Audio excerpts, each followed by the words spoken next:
मैं कांग्रेस से बीजेपी में आया, तब से मैं बीजेपी का प्रचार कर रहा हूँ। मैं प्रचार में करकट्टी गया हुआ था। आते टाइम रास्ता में जो है करकट्टी और भीरा गांव के बीच में इन लोग गाड़ी रुका दी। ड्राइवर गाड़ी रुकाया, गाड़ी रुकाते ही आकर के मेरे को दरवाज़ा खोल करके खींचे और कुछ बोले भी नहीं। उसके बाद बोले कि गलत प्रचार कर रहे हो बोल करके मारपीट किए, डंडा लाठी से लात में और सिर में भी डंडा से मारे हैं। अभी भी मेरा सिर बोला।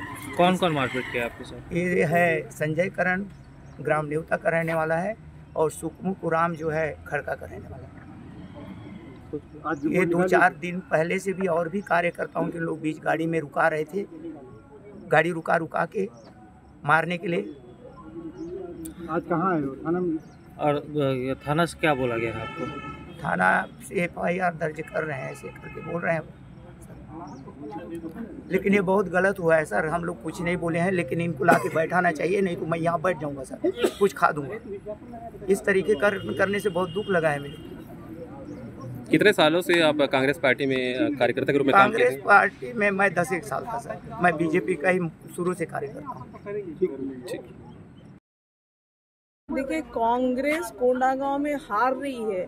ये कांग्रेस के कार्यकर्ताओं के बौखलाहट के द्वारा जिस तरह की हरकत कांग्रेस के कार्यकर्ता कर रहे हैं, हमारे भारतीय जनता पार्टी के कार्यकर्ताओं के साथ मारपीट, गाली गलौज, धमकी देना उन्होंने शुरू किया है, तो ये निश्चित तौर पे अब लगातार जो है कांग्रेस से समझ गई कि कोंडागांव में हम हार रहे हैं। जगदीश पांडे जी, मिस्त्री राम जी, जगदीश पांडे जी की अगर मैं बात कहूँ तो कांग्रेस से छोड़ के बीजेपी में आए हैं।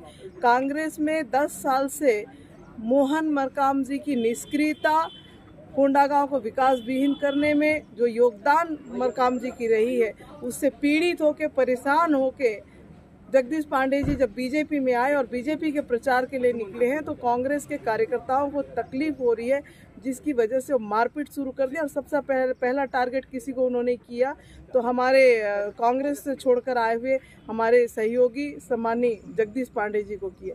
आज वो 65 साल के व्यक्ति हैं जो यहाँ की परिस्थिति को लगातार देख रहे हैं। और ये एक घटना नहीं है, ये कई दिनों से कांग्रेस के कार्यकर्ताओं ने धमकी देना, सारी हरकतें करना शुरू किया था, लेकिन अब इस तरह की हरकत कर रहे हैं। मुझे लगता है उन सारे लोग जिन लोगों ने क्या हम FIR कराने के लिए आए हुए हैं, तत्काल उन्हें लाया जाए और थाने में बैठाया जाए और उन्हें जेल भेजा जाए, ताकि यहाँ शांतिपूर्वक चुनाव निपट सके।